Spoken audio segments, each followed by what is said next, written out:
वास्तवमा भन्ने हो भने सायद सबैभन्दा लामो समयपछि यो सुरेश वागले मेमोरियल क्यान्सर सेन्टर चाहिँ यसको निर्माण कार्य सम्पन्न भएको हो र विभिन्न कारण अब त्यो सबैलाई केलाएर त धेरै फाइदा हुन्न, तर मैले देखेको यो कोरोनाको बखतमा लगभग 2 वर्ष अगाडि यसको निर्माण कार्य सम्पन्न भयो र यो क्यान्सर सेन्टरले सायद देशमा जुन पेन्डेमिक थियो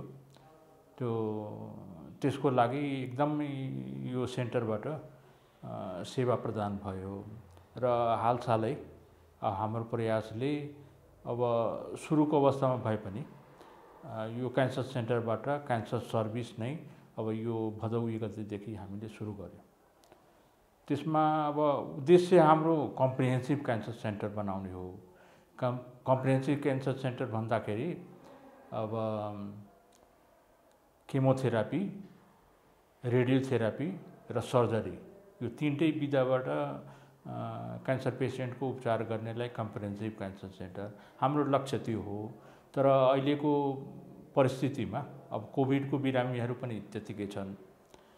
एउटा फ्लोरबाट भए पनि हामीले क्यान्सरको सेवा सुरु गर्यौं।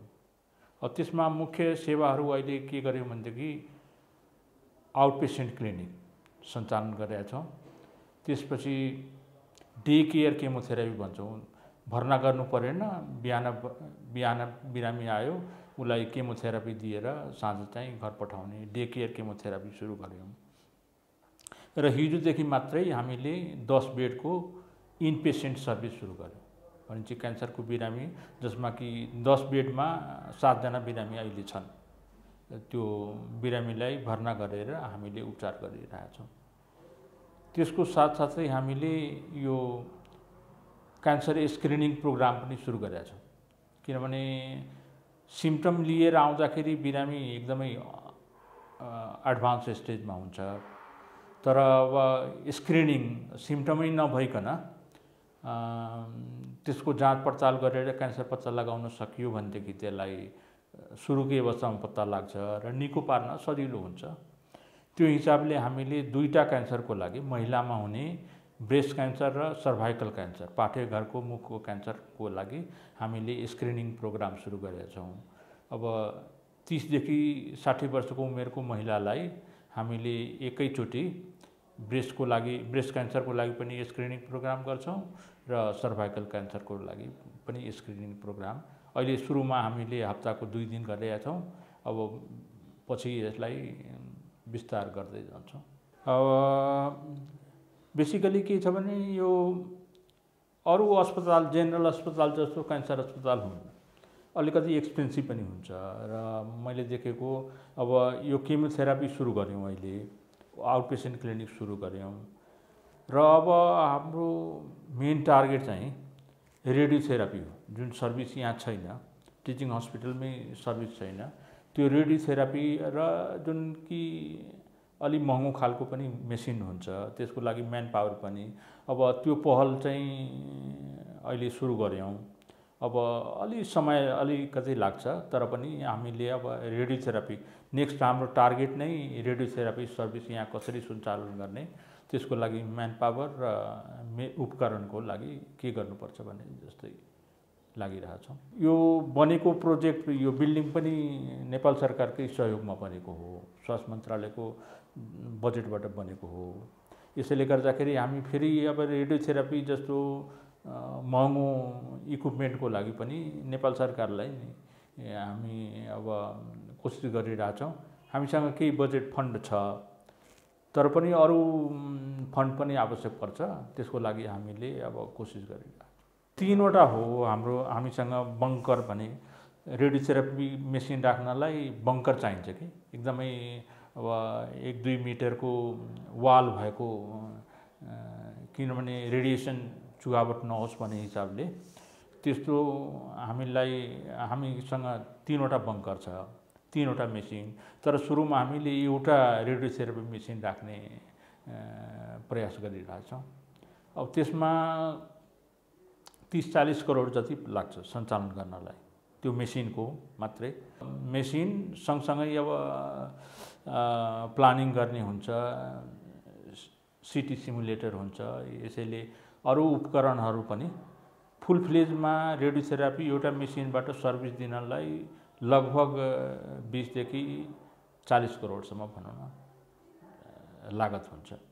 अब जनशक्तिको हिसाबले अब 3 विधा भने मैले हैन, मेडिकल र हेमाटो अन्कोलोजी, रगतको क्यान्सर हुन्छ नि त्यसमा चाहिँ डाक्टर छन्, स्टाफ नर्सहरू पनि अलि अब यहीँबाट कामको हिसाबले ट्रेन भएको छ। तर सर्जरीमा पनि हामीसँग ट्रेन म्यान पावर पनि छ, अलिकति ट्रेनिङ पायो भने सायद त्यसको म्यान पावरको लागि पनि धेरै खाँचो नपर्ला। रेडियोथेरापीको लागि हामी कमी छ। रेडियोथेरापीमा के हुन्छ भनेदेखि अब रेडिएसन अन्कोलोजिस्ट भन्छौँ, किनभने स्पेसल ट्रेनिङ भएको विशेषज्ञ डाक्टर साहब हुनुहुन्छ। त्यसपछि अब टेक्निसियन हुन्छ, फिजिसिस्ट हुन्छ, अरू इन्जिनियर पनि हुन्छ। यसैले त्यसको म्यान पावरको लागि हामी सबै लिनुपर्ने जरुरी नै देखिन्छ। म्यान पावरको पनि सँगसँगै सायद इक्विपमेन्ट प्लस म्यान पावर पनि सँगसँगै जानुपर्छ जस्तो छ। भरतपुरमा छ हैन, सरकारी लेभलको क्यान्सर अस्पताल छ, तर काठमाडौँमा सरकारी लेभलको यो सायद पहिलो अस्पताल हुन सक्छ। र मलाई चाहिँ के लाग्छ भने टिचिङ हस्पिटल अहिले नेपालभरिकै लागि एउटा नमुनाको अस्पताल हो र यो क्यान्सर सेन्टर यही परिसरमा रहेर सायद सरकारी लेभलको यो अस्पतालले धेरै हदसम्म विदेश जानबाट रोक्छ र गुणस्तरीय सेवा दिन सक्छ भन्ने विश्वास लिएर। तर अहिले हामीले केमोथेरापी जुन दिइरहेछौँ त्यो पनि सरकारी लेभलकै अवस्थामा दिइरहेछौँ। रेडियोथेरापी पनि जसरी अब यो सबभन्दा खर्चिलो ट्रिटमेन्ट हो, किनभने अब प्राइभेट लेभलमा लगानी लगाएपछि लगानी उठाउने हुन्छ, तर हामीलाई अब यो सरकारी लेभलबाट पाएपछि हामीले मिनिमम लेभलमा सस्टेन हुने गरी हामी सेवा दिन तयार हुन्छ। मेरो विचारमा अब यो 1 वर्ष लाग्छ यो रेडियोथेरापी गर्नलाई, यसैले 1 वर्षमा सायद हामी सबै सेवा फुल फ्लेज दिन सक्छौँ। सञ्चालन भयो भनेदेखि सायद रिफर गर्नुपर्ने जरुरी चाहिँ हुँदैन। इभेन हामीले प्लान गरेको बोन मेरो ट्रान्सप्लान्ट हो त्यो पनि अब सुरु गर्छौँ। एकदमै बढ्दै गएको छ। सायद अब हामीले हेर्ने हो भने अब क्यान्सरका बिरामीहरूको सङ्ख्या दिनानुदिन बढ्दै गएको छ। अब विभिन्न तथ्याङ्कले पनि यही देखाएको छ। अब टिचिङ हस्पिटल पनि त्यही ट्रेन्ड छ। अब यसको विभिन्न कारण हुन सक्छ। सायद पहिला पनि क्यान्सरको बिरामीहरू थिए, अब डायग्नोस्टिक डिटेक्सन फेसिलिटी चाहिँ थिएन। अहिले प्राइभेट सेटअपमा भनौँ ठाउँ ठाउँमा अब इन्भेस्टिगेसनका सामानहरू, इन्स्ट्रुमेन्टहरू भए, इक्विपमेन्ट भए, जसले गर्दाखेरि डिटेक्सन फेसिलिटी भएपछि क्यान्सरका बिरामीहरू चाहिँ अब निदान हुन्छ, डायग्नोसिस हुन्छ, जसले गर्दाखेरि ट्रिटमेन्ट गराउनलाई जान्छन् भन्ने हिसाबले। यसैले ट्रेन्ड चाहिँ अब नेपालमा क्यान्सरका बिरामीहरू दिनानुदिन भनौँ बढ्दै गएको। क्षमता चाहिँ हामीलाई 142 बेडको हो, जसमा कि हामी मेडिकल छ, सर्जिकल छ, रेडियोथेरापीको छ। यो क्यान्सरको ट्रिटमेन्टमा 3वटा मेन विधा छ के, जसरी कि केमोथेरापी भनेको मेडिकल अन्कोलोजीमा पर्छ। मेडिकल अन्कोलोजीमा पनि 2टा छ, एउटा ब्लड क्यान्सर हेर्ने मात्रै हेमाटो अन्कोलोजी भन्छ, अर्को चाहिँ सलिड ट्युमरको, जसरी कि लङ क्यान्सर भयो, ग्यास्ट्रिक क्यान्सर भयो, यिनीहरूको लागि मेडिकल अन्कोलोजी भन्छ, सलिड ट्युमरको लागि हेर्ने। र अर्को चाहिँ हेमाटो अन्कोलोजी, ब्लडको लिम्फोमा भयो, ल्युकेमिया भयो, त्यसको लागि हामीले हेमाटो अन्कोलोजीको भन्छौँ। त्यसपछि सर्जिकल अन्कोलोजी छ।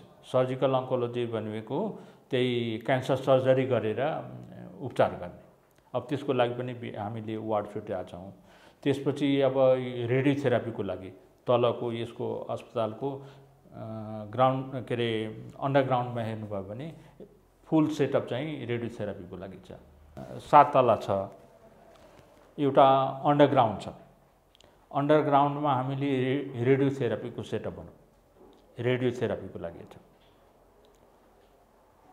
यो ग्राउन्ड फ्लोर हो। ग्राउन्ड फ्लोरमा हामीले यो डे केयर केमोथेरापी, जुन अघि भने नि मैले, डे केयर केमोथेरापीमा बिहान भर्ना गर्यो, ट्रिटमेन्ट लिएर अनि साँझ घर जान्छ। त्यसपछि आउट पेसेन्ट क्लिनिक पनि यही फ्लोरमा छ, स्क्रिनिङ क्लिनिक पनि यही फ्लोरमा छ, ग्राउन्ड फ्लोर हो। त्यसपछि फर्स्ट फ्लोरमा हाम्रो डायग्नोस्टिक अङ्कोलोजी छ। डायग्नोस्टिक भनेको क्यान्सरको डायग्नोसिस गर्ने, जस्तै इन्डोस्कोपी छ, म्यामोग्राम छ, ब्लड रेडियोलोजी भनेपछि अब अल्ट्रासाउन्ड गर्ने छ, एक्सरे गर्ने छ। त्यसपछि हिस्टोप्याथोलोजी ल्याब छ, त्यो चाहिँ फर्स्ट फ्लोरमा छ। सेकेन्ड, थर्ड र फोर्थ फ्लोरमा चाहिँ इन्डोर वार्ड छ। जसरी मैले भने नि, त्यो मेडिकल सर्जिकल वार्ड, प्यालेटिभ केयरको वार्ड, यो 3वटा फ्लोरमा छ। त्यसपछि अब फिफ्थ फ्लोरमा हाम्रो अपरेसन गर्ने कक्ष छ, सर्जिकल ओटी अपरेसन भनौँ न, अब ओटी छ। त्यसपछि आइसियू छ, क्यान्सरकी बिरामीको लागि आइसियू सर्भिस चाहिँ हाम्रो फिफ्थ फ्लोरमा छ। त्यसपछिको तल्लो चाहिँ एउटा एडमिनिस्ट्रेटिभ ब्लक छ। मलाई लागेको के छ भनेदेखि नि, धेरै लामो समयपछि जसरी जुन हिसाबले यो क्यान्सरको बिरामीहरूको सङ्ख्या बढ्दै गएको छ, मैले देखेको नेपाल सरकारले यो सक्ने मान्छे बाहिर जान्छ, नसक्ने मान्छे त उसलाई कुनै उपाय नै हुँदैन। यसैले सकभर क्यान्सरको बिरामीको लागि यस्तो सेन्टरमा सरकारी लेभलबाट अनुदान दिएर, रेगुलर बजेट राखिदिएर यसलाई फ्री अफ कस्ट गराइदियो भने मेरो विचारमा सबभन्दा अति उत्तम उपाय चाहिँ त्यो होला। किनभने अब यो 1 लाख अहिले दिन्छ सायद क्यान्सरको बिरामी डायग्नोसिस भइसकेपछि उपचार खर्चलाई अथवा डायग्नोसिसको लागि 1 लाख, कुनै केसमा त्यो ठिक पुग्छ, तर धेरैजसो केसमा त्यसले पुग्दैन। अब खर्च नभएपछि सायद ट्रिटमेन्ट, उसको प्रोपर ट्रिटमेन्ट चाहिँ हुँदैन।